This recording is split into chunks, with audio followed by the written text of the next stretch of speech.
오늘 주제는 하나님의 절대 주권입니다. 여러분은 이런 질문을 한 적이 없습니까? 어저께 이번 캠프에 참가하는 어린이들이 어떤 부분을 변증하기 원합니까? 또는 어떤 부분에 궁금한 것이 있습니까? 라고 물어봤더니 많은 질문들이 나왔는데 그중에 몇 가지는 하나님은 왜 나쁜 친구를 내 곁에 두셨을까? 또 하나님이 계시다면 세상에 왜 나쁜 일들이 일어날까? 하나님은 실제로 계시는가? 아담과 하와는 왜 뱀의 유혹에 넘어갔을까? 동성애자들은 왜 생기는가? 나는 왜 하나님께 대한 믿음이 생기지 않는가? 기독교가 신화라는 친구에게 뭐라고 설명해야 되나? 그 궁금한 것들도 많고 이 질문들이 수준이 장난이 아니어서 정말 놀랐습니다. 이런 질문들을 가지고 있으면서 이런 질문들의 답을 찾고 싶고 또 다른 친구들에게 그 답을 알려주고 싶어하는 우리 복음 한 끼를 들으시는 가정의 자녀들 정말 자랑스럽습니다. 예수 믿지 않는 사람 중에 이런 말을 많이 하죠. 하나님이 어디 있어? 있으면 나와보라 그래. 그리고 하나님을 믿는 사람 중에는 하나님 도대체 왜 이러시는 거예요? 하나님 왜 이러시는 거예요? 거기다가 한마디 덧붙이면은 하나님 도대체 왜 나한테 왜 이러시는 거예요? 이렇게 질문하거나 따지는 사람들이 많죠. 바울이 말한 이 토기장의 비유, 이것은 하나님의 절대 주권을 얘기할 때 빼놓을 수 없는 말입니다. 아마 이번 캠프에서 변증할 때도 하나님의 토기장이 하나님은 토기장이시다. 이거를 아마 써먹는 친구들이 있을 거예요. 그리고 또 실제로 토기를 빚어가면서 또 변증하면은 점수가 또 올라가겠죠. 하나님이 토기장이시다. 그러니까 토기장이시라는 것은 뭐냐면 흙을 가지고 여러 종류의 그릇을 만드실 수가 있다. 지금 여기에 있는 여러분 보시는 화면의 이 토기는 좀 값싸 보이는 그릇인데 훨씬 더 비싼 그릇을 만들 수도 있다. 거기다 유약을 바르고 거기다 특수한 뭐 잉크를 바르고 그걸 불에다가 구워내고 하는 과정 속에서 얼마든지 이 토기장에는 여러 종류의 그릇을 만들어낼 수가 있다. 그러면은 그릇인 주제에 왜 나를 이렇게 만들었어요? 라고 물어볼 수가 없다는 거예요. 하나님은 토기장이이시다. 굉장히 중요한, 바울이 말한 것 중에 굉장히 중요한 내용이었습니다. 하나님은 스스로 절대 주권을 갖고 계신 분을 수없이 밝히셨어요. 성경에 보면은요, 하나님 스스로가 내가 누군지 아냐, 그러면서 수없이 말씀하셨는데, 특별히 이제 바울이 그 하나님의 말씀을 받아서 로마서에 기록한 이 말씀, 이건 너무 중요합니다. 이번 변증 페스티벌에서 이 말씀은 꼭 인용이 되어야 된다고 생각하는데, 오늘 복음 한 끼를 들어온 우리 자녀들, 특히 캠프에 참석할 친구들은 이 말씀을 잘 인용해 주시길 바랍니다. 로마서 11장 36절 다 같이 읽을까요? 만물이 주에게서 나오고 주로 말미암고 주에게로 돌아갑니다. 영광이 그에게 세세히 있으리로다. 아멘. 요 말씀, 요 말씀을 잘 풀어서 변증을 해줬으면 참 좋겠습니다. 다시 말할게요. 만물이 주님에게서부터 나옵니다. 또 만물이 주님으로부터 말미암습니다. 그리고 모든 만물, 생명체들은 주님에게 돌아갑니다. 이 말씀을 어떻게 변증할지 기대가 됩니다. 이 말씀은 위대하신 하나님 사상을 총괄해서 나타내는 대표적 표현으로 만물의 기원과 진행과 결과를 나타내는 말씀입니다. 그래서 하나님이 어떤 분이신지, 하나님이 갖고 계시는 주권, sovereignty가 얼마나 중요한지를 말할 때 이 로마서 11장 36절은 꼭 인용이 됩니다. 또 다니엘서 4장 35절, 그는 자기 뜻대로 행하시나니 누가 그의 손을 금하든지 혹시 이르기를 네가 무엇을 하느냐 할 자가 없도다. 다니엘이 밝혔죠.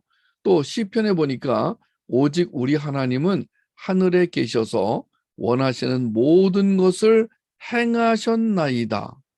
하나님은 원하시는 것을 하나도 못 하시는 분이 없으세요. 나는 원하는 거를 하나도 한 적이 없어요. 내가 원하는 건 무지하게 많은데 시편 115편 3절 잘 외우시고요. 에베소서 1장 11절 자 같이 읽읍시다. 모든 일을 그 마음의 원대로 역사하시는 자의 뜻을 따라 우리가 예정을 입어 그 안에서 기업이 되었으니. 자, 이 외에도 무지무지 많습니다. 하나님 스스로가 나는 절대 주권을 가지고 있어 라고 하신 말씀이 너무나 많은데 아마 이번 캠프에 올 때 한 50개쯤 찾아서 갖고 오시면은 아마 하나님의 절대 주권을 확인하고 또 설명하는 데 큰 도움이 될 걸로 생각이 됩니다. 하나님의 절대 주권, the sovereignty of God. 이건 뭐냐 이게? 하나님의 주인된 권리의 절대성을 강조하는 말입니다. 하나님은 이 우주의 주인이세요. 그 진리예요. 그런데 그 진리가 변함이 없다. 하나님은 절대 주권을 가지신 분이다. 자, 이 하나님만이 우리의 최고 권위자, the supreme authority. supreme authority. 하나님은 우주의 최고 권위자시다. 이 세상 모든 사건과 상황은 하나님의 통치하에 있으므로 하나님의 허락 없이는 아무것도 일어날 수 없다. 즉 하나님은 자기 의지에 따라서 모든 일을 하신다. 그 뜻이에요. 주권이라는 건 하나님은 천지의 창조주로서 하나님이 원하시는 것에 대한 행사의 절대적 권리와 권위를 가진다는 개념에 근거한 하나님의 속성을 말합니다. 자, 주권이란 뭐라고요? 하나님의 속성입니다. 그러니까 하나님은 주권을 갖고 계시는데 무슨 주권이냐? 절대 주권이에요. 우리도 주권이 있어요. 함부로 뭐 욕을 하거나 함부로 때리거나 그렇게 안 해요. 주권을 가지고 있기 때문에. 그런데 하나님의 주권은 우리와 전혀 다른 주권이에요. 하나님은 절대적인 주권을 갖고 계세요. 자, 그것을 아주 한마디로 그냥 하나님은 절대 주권을 가지신 분이다. 그러면 딱 이 말씀 어디라고요? 로마서 11장 36절. 자, 이 말씀은 꼭 하나님 절대 주권을 얘기할 때 빼놓으시면 안 됩니다.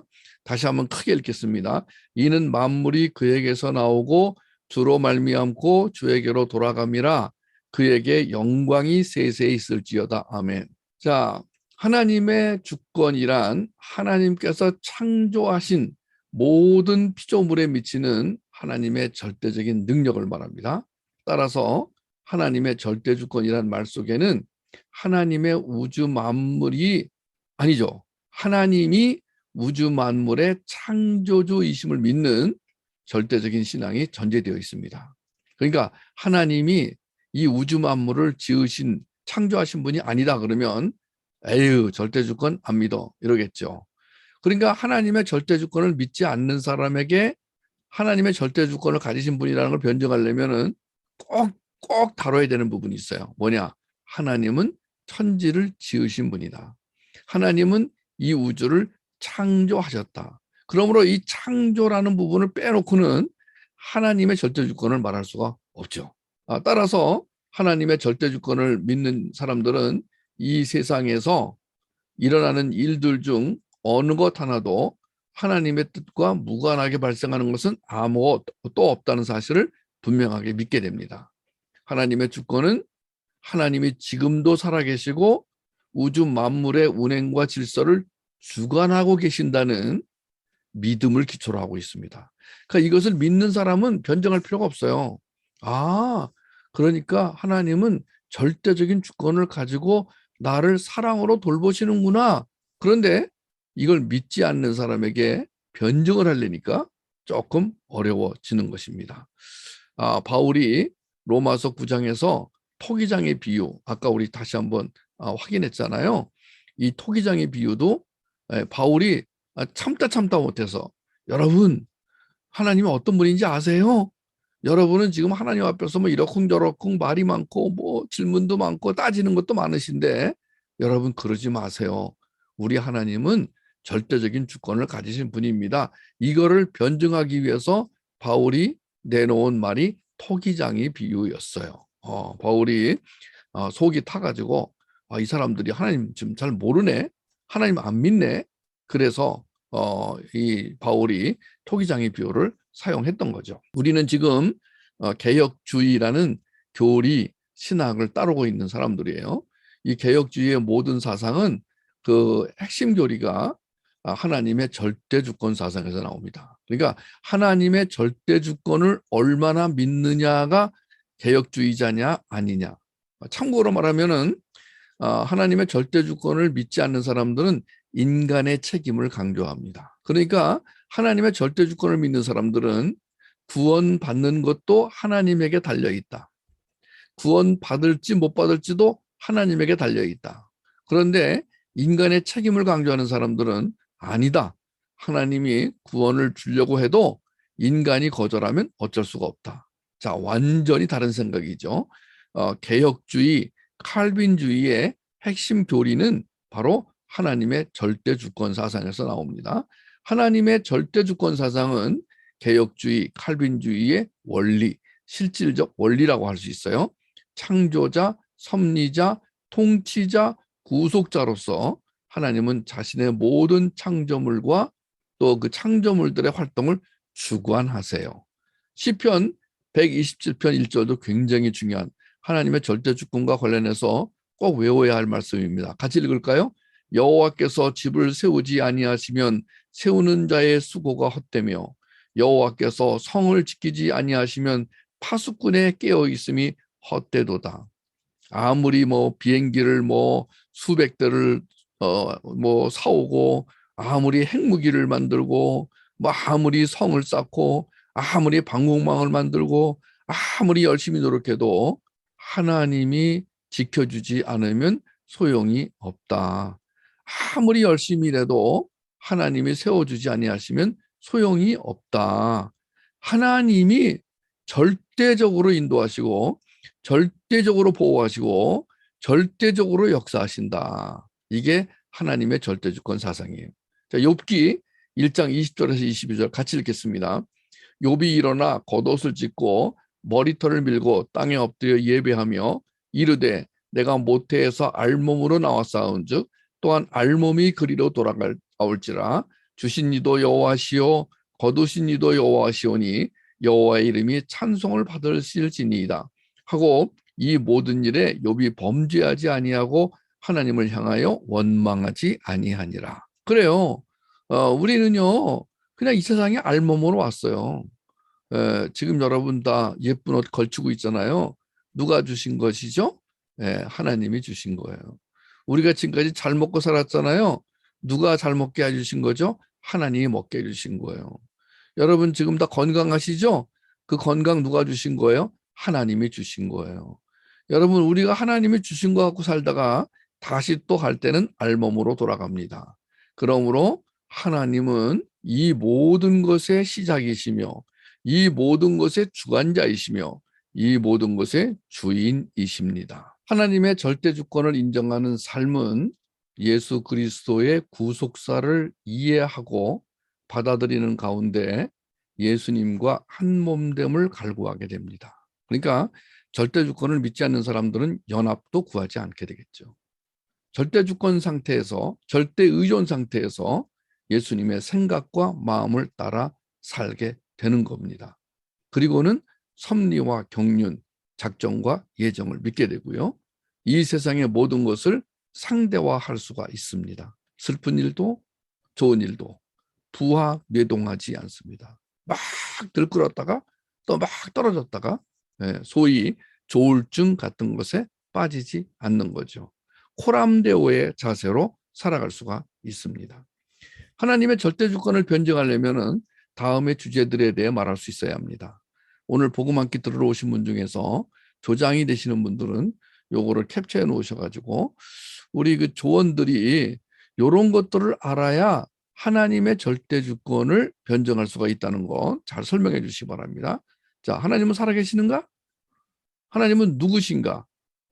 하나님은 창조주이신가? 자, 우연히 이 모든 게 만들어졌는가? 아니면 목적대로 만들어졌는가?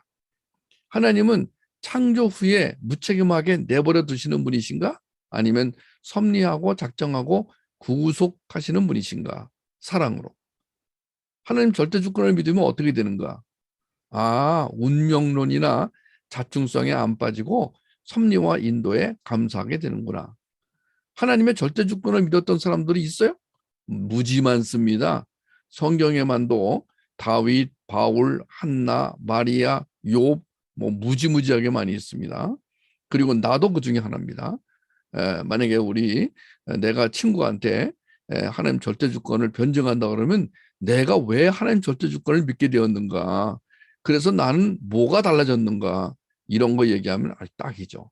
그 다음에 코람데오, 개혁주의 5대 강령, 튤립, 성경을 주신 목적, 신은 죽지 않았다 같은 영화를 참고하고 예수는 그리스도가 맞는가? 왜냐하면 예수님이 그리스도라는 것이 맞아야만 하나님의 절대 주권을 가지고 우리를 구원하신 사실이 증명이 되거든요. 그 다음에 내가 만난 예수님, 내가 경험한 하나님, 나의 삶의 변화, 그 다음에 무신론자들이 뭐라고 막 떠드는데 그게 얼마나 비논리적인 말인가, 또 진화론자들이 말하는 것이 얼마나 허황된 얘기인가. 그리고 우리가 하나님의 절대 주권을 변증하기 위해서는 그것과 관련된 철학, 과학, 미학 이런 학문들을 잘 공부해가지고 예술까지도 사용해서 이걸 변증하는 그런 자세가 필요합니다. 제가 몇 가지만 적어봤는데 이번 변증 페스티벌에서 이런 내용들을 가지고 여러분 조원들에게 잘 설명해 주시길 바라고, 이런 것들을 지금부터 하나하나 잘 알아갈 수 있도록 격려해 주시면 좋겠습니다. 우리가 살아가는 동안 벌어지는 모든 일이 궁극적으로 하나님의 뜻 가운데 성취되어 가는 것이라고 하는 믿음을 가진 사람들이 있어요. 그런 사람들은 모든 역사가 하나님의 주권 안에서 움직여 간다고 믿습니다. 성경은 분명하게 하나님이 절대 주권을 가지고 세상 모든 일을 통치하시며 보존해 가신다는 걸 선포하고 있습니다. 창세기부터 요한계시록까지 성경 66권 모두에서 가장 핵심되는 신학사상, 가장 핵심되는 신앙의 요점이 뭐냐? 이렇게 묻는다면 하나님께서 통치하십니다.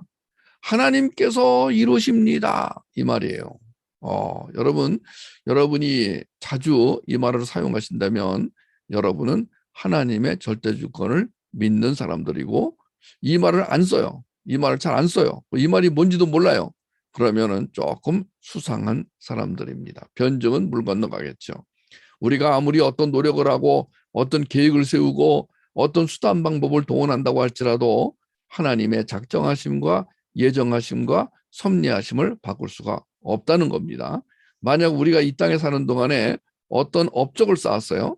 어떤 위대한 일을 했어요. 그렇다고 해도 하나님의 절대 주권을 믿는 사람은 자랑할 게 아무것도 없어요. 이렇게 말할 뿐이에요. 다 하나님의 은혜로 된 겁니다. 하나님의 절대 주권을 믿는 자녀들은요, 다 하나님의 은혜예요. 이렇게 말하는 거죠. 반대로 우리가 사는 동안에 어떤 괴로운 일을 당할 때, 어떤 슬픈 일을 당할 때 저는요, 사랑의 하나님이 섭리하시고 인도하시고 모든 것이 합하여 선을 이루실 것이기 때문에 절망하지 않겠습니다. 하나님 절대 주권을 믿는 사람은 하나님 왜 이러십니까? 이렇게 나올 게 아니라 하나님 알아서 해 주시겠죠? 하나님이 제일 좋은 것을 주실 것을 믿습니다. 이렇게 반응을 한다는 거죠.